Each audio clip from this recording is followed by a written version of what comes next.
Ladies and gentlemen, welcome aboard Delta Airlines Flight 2998, bound for Atlanta, Georgia, with continued service to Dallas-Fort Worth International Airport. Back in the late 1980s, when I was in my early 20s, I had to change planes at Kinshasa, capital of the then Zaire, now DR Congo. It was a brief stopover of 2 or 3 hours, which I should have spent in the heat and grime of what the airport staff referred to, with a straight face, as the transit lounge. Within a few minutes of arriving in said lounge, a man came up to me, flashed his police ID, and demanded to see my passport and ticket. After inspecting them, he put them in his pocket, and told me to follow him. We went downstairs, out through customs and immigration without pausing, and into the airport police station. I was taken into an interrogation room, where we were joined by 2 of my new friend's colleagues. They kindly offered to assist me, for a small fee, in boarding my flight, an offer I politely declined on the grounds my ticket was in order. They then offered, in exchange for a similar consideration, to ensure that my checked baggage was loaded onto the plane, and again I thanked them very much, but said I was sure everything would be fine. At one point, I said I had little cash, but they told me they accepted travelers' checks. This dance went on for hours, with all of us pretending the officers weren't demanding bribes to let me go, and my stubbornly refusing to take advantage of their offers of assistance.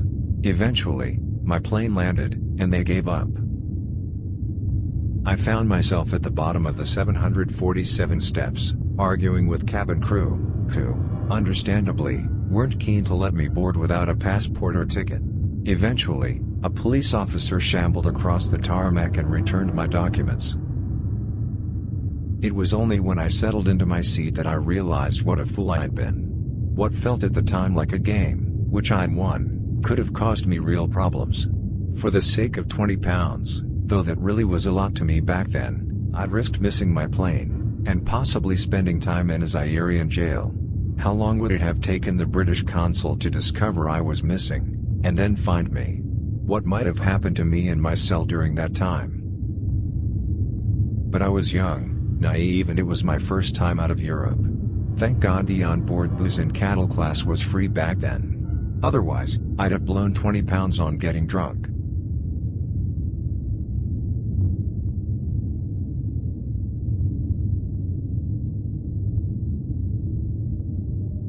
On a trip to Morocco, my girlfriend and I were characteristically late for the return flight. We had traveled by bus from Chefchaouen, a well-known cannabis-producing region, to the capital, Rabat, and it had been a rather long, uncomfortable journey.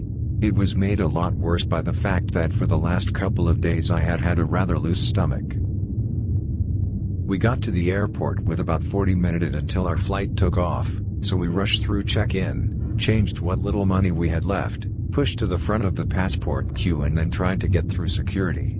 At that point, we were rather flushed from all the rushing, and I, more than I previously thought was possible, needed the toilet.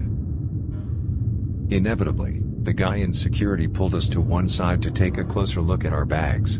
And after emptying everything, decided he should get another security guard to take a further look. I then made the mistake of telling him that I very much would like to go to the toilet while we waited because I had quite a bad stomach. He asked if I had taken anything, to which I replied, I have, some Imodium, but it hadn't helped. He then asked if I needed to have a doctor to check out my stomach. I said that I was okay, I just really needed to toilet. I then realized that we had very different understandings of what was wrong. Telling me that he knew that I came to the airport from Chefchaouen, he must have checked my exit visa or guessed. He suggested that my bad stomach might be something to do with all the drugs I had taken or was smuggling in my stomach. I looked nervous, he told me. I tried to explain that I needed the loo. At that point, out came 2 armed police officers with sniffer dogs, and we were dragged to the corner of security, and we waited, confident if a little nervous, for them to check out our bags. I then got taken to an interview room, where a police officer poked at my stomach while quizzing me about my drug consumption habits. I told him that of course there is cannabis in Chefchaouen, you get offered it all the time, but of course I didn't take any. He then said, after a little conferring, that I would have to wait while they found a doctor to examine me. I tried to explain, once more, that this was a big misunderstanding and I just needed to go to the toilet, but the more I remonstrated, the more it seemed inevitable that I would end up with a latex-gloved hand exploring my most intimate parts. We waited, my girlfriend in tears, the police now were giggling and taking what seemed to be a remarkable amount of joy from our misery. Eventually somebody arrived to examine me, the original security officers. I asked about their medical credentials, but I was told I didn't have a choice.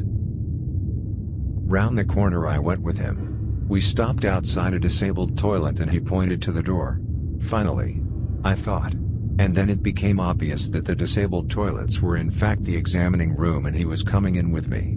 He then told me that he was going to check if I was lying or not and told me that if I needed to go I should go now in a rather threatening tone, although he might have just been pissed off that he had drawn the short straw of watching me defecate.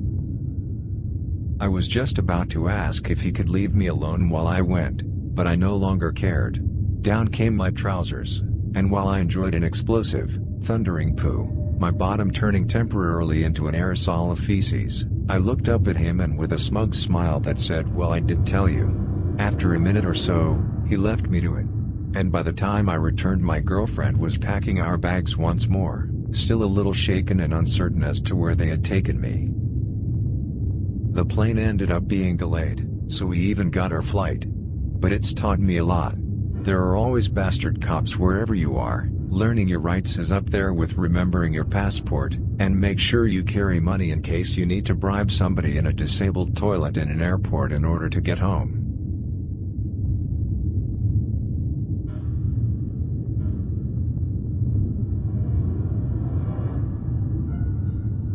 Oh, all these stories of baggage, the prospect of men with rubber gloves. You obviously have never traveled.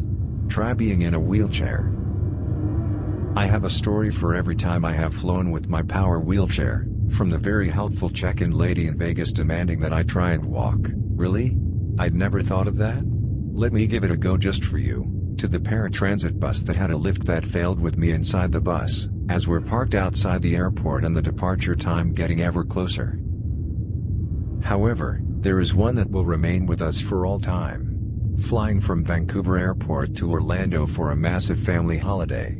We are on the plane and the cabin crew asked my husband if he can step off the plane to talk to the ground staff. Nothing new here, we've been asked before to show them how to make sure the battery is off.